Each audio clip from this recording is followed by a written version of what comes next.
My name is Kai Bond. I'm a trend analyst, journalist, writer, and lecturer. My work consists in analyzing socio-cultural movements in society in order for people to understand the development of design, technology, and the conduct on the market. I have a passion for culture, arts, and talents as a result of my lifelong experience analyzing the present and the history. My working life has taken me to unexpected adventures, to, among other places, Paris, the culture city where I got my education, learned French, and worked with a bureau de tendance, to Vietnam for a couple of years on a mission for the Swedish government, investigating the status of production, where the French language became my rescue. There is a song called California Dreaming by Mamas and the Papas from 1965 that illustrates the feeling in this style. The last 12 years I have spent a lot of time in Santa Monica, Venice, Malibu, and I have experienced people's quality of life. It's a combination of different art forms and an awareness of the environment and how physical well-being counts. A younger but mature generation has slowly been taking over and introduced a delightful and mindful lifestyle without forgetting the sources.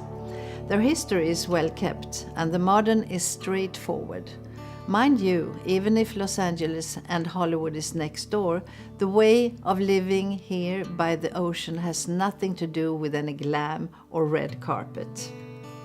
Let me tell you the true story about an inspiring and hard-working woman I met in Malibu who happened to have roots from the dark woods in Sweden. Helen Henderson grew up in Luleå in north of Sweden with a Swedish mother and an African-American father.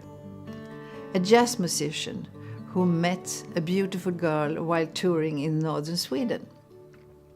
Helen first learned cooking from her mother, which was not fashionable at the time and even not considered a career for a woman. She left for America to find bigger things with a one-way ticket. She worked as a model and a graphic designer, but somehow the kitchen attracted her more. After some years, she met her husband John, who was a surfer. He wanted to live near the ocean and she wanted some land for some vegetable beds. They moved to Malibu in 2008 after a long search for the perfect house. They finally found a little neglected craftsman house on a 2-acre lot filled with weeds and potential. There was also a rusty old barn and a corral. Their neighbor had horses and 28 loud peacocks.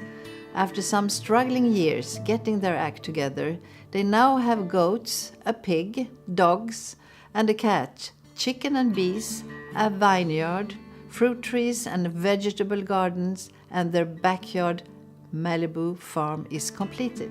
Since then, she trained her cooking and became known for her farm dinners, where people came from everywhere to attend, and so did Martin Löv, a Swedish photographer who wished to photograph these feasts. And that became a book. By coincidence, while making the book Malibu Farm, Helen got an offer to handle a pop-up restaurant on Malibu Pier. She made it into a rustic, beautiful spot by the ocean, and now she got a long lease. With husband John and children, they live on the farm nearby, where they grow the food they serve. It's an eco-sustainable lifestyle, which is fantastic to take part of when you fly to LA. The book Malibu Farm is tremendously inspiring. It's filled with recipes from the Californian coasts, but you can sense a Swedish traditional touch. The mix of the Californian and the Swedish is very much a trend today, probably as so many Swedish families live and work with the new media in California. The surf culture is more present than ever, and the sea and beach culture that comes with it inspire decoration and fashion as well. It's rustic and salty. It's easygoing and comfy. It's about enjoying nature from early age, and it's about hanging around with friends, eating healthy and delicious food in places like Malibu Pier.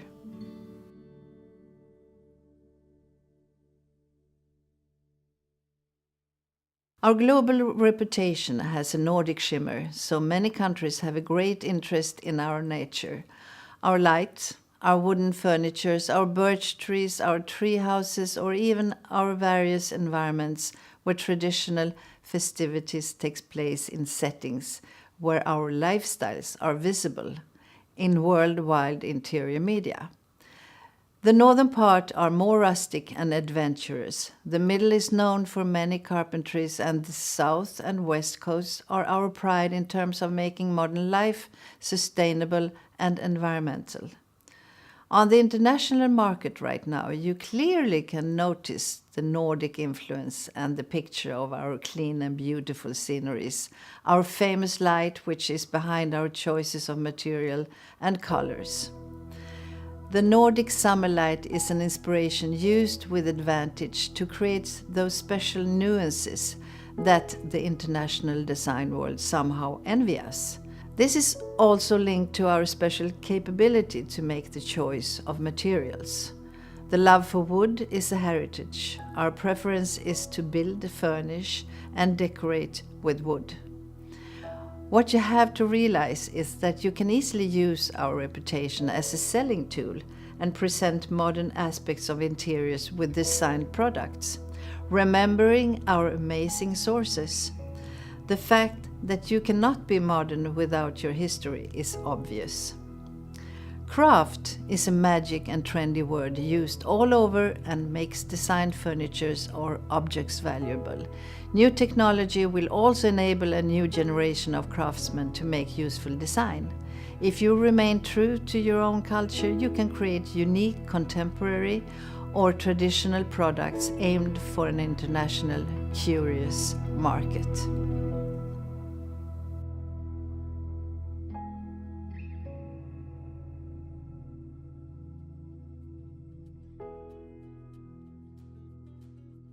I choose this inspiration as a mirror of our time, affected by the past and the present. The present interest for design from the 50s is extremely popular among a younger generation in their 30-50s. It started out with the interest for vintage and certain elegant shapes and materials, and it continued with contemporary new design where form and colors takes multiple shapes. Wood and elegant wood treatments are extremely important. Wood tones are delicate and warm and mixed in interior with colored surfaces of furniture and objects. You could say that the style is somewhat feminine, and so are the choices of colors. Humor is also an important component in this style, especially in the way of decorating interiors. The influence for modern art is also obvious. So many new galleries are popping up and art exhibitions became trendy again, and well-off generation are also eager to get it right and investing in valuable objects. We are experiencing a new curiosity for modern design mixed with original and historical pieces. Ever since Jonathan Adler became a famous decorator in USA, famous for his easygoing and cheerful mix, I have followed his path and seen that he created a new composition of many different styles, actually. My prescription for antidepressive living, he calls his decoration ideas. One of his books is about how interior decorating can change your life. He claims he can rescue you from whatever decorating diseases you are struggling with. Needless to say that he is not a minimalist. So think vivid and think color, pastels mixed with strong orange, greens, blues, etc. In fashion, there is a return to femininity after a long unisex era, and that goes for furnishing as well. Politically correct, you could add. But the fact is that interior stylist or decorator has become an important profession for women. She knows where the cupboard stands at home anyway. I don't neglect male decorators, however, this theme is slightly more feminine. The inspiration is a lot about female choices and female activities, which, by the way, men loves at home anyway. Yoga became a calm and silent movement to work efficiently at home with your body. Along with that, in interior fashion comes the sensual pastels, in the intimate bedroom or dressing room, or in spaces for retreat and reflection. So be brave, dare to try mixing styles, calm and vivid.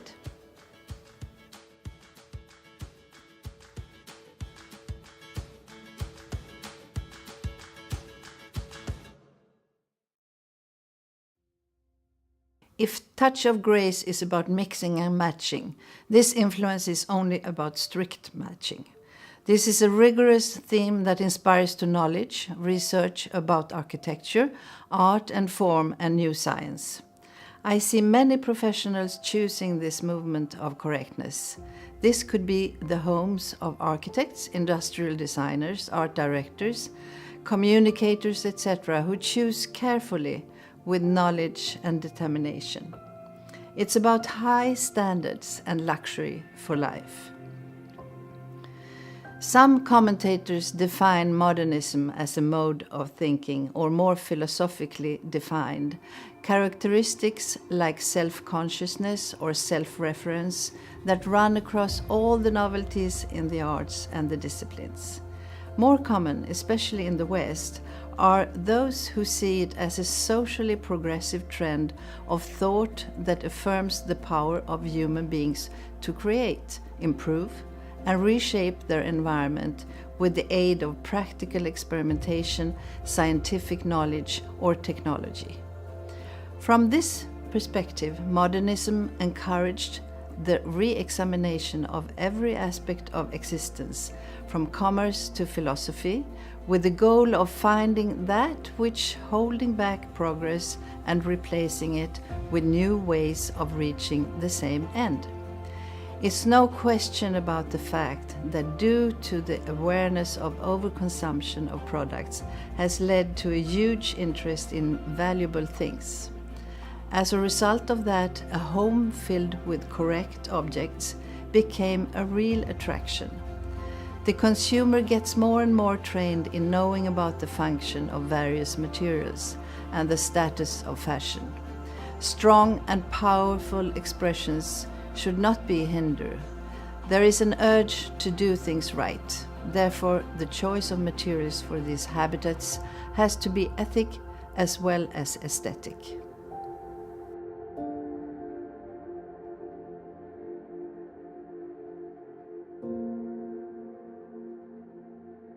The most important source of all for design and fashion creation is gardening. It became the hottest subject in media after food. Well, fashionable food is also very much related to growth, right? Now everyone gets inspired to buy flowers to decorate the furniture at home. We suddenly had enough of minimalism.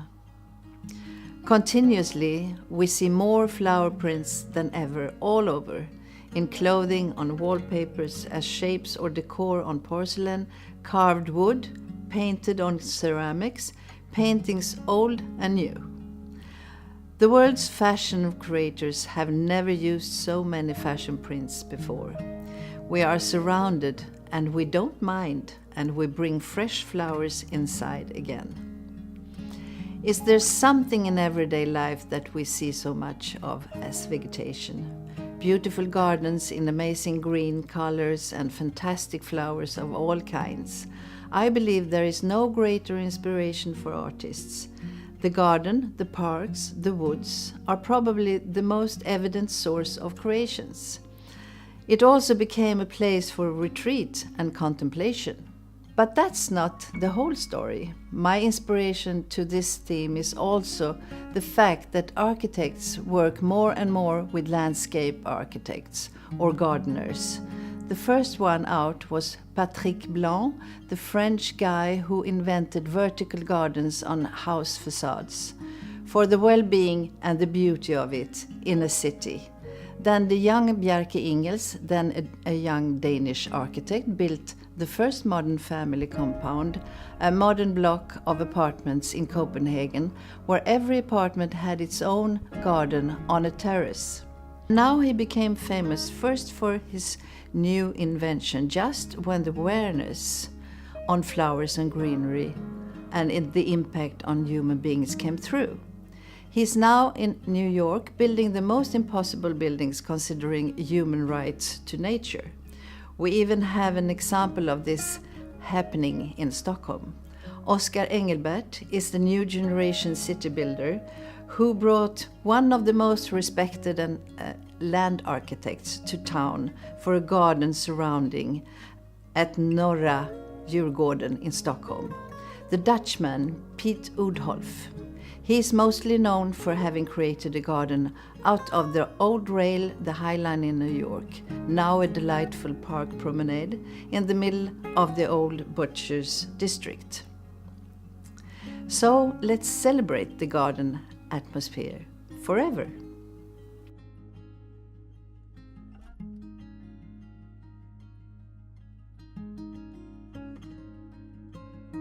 To me, as an international trend analyst, my work for Bona is a perfect match. Discovering the rich variation of products aimed for many looks and lifestyles is like a true goodie bag. I like to summarize these interior decorations: Nordic shimmer, garden atmosphere, Malibu dreams, touch of grace and new modern, and mention that choices and variation lies ahead. Possibilities are always a relief to define, but strong directions are essential. Good luck.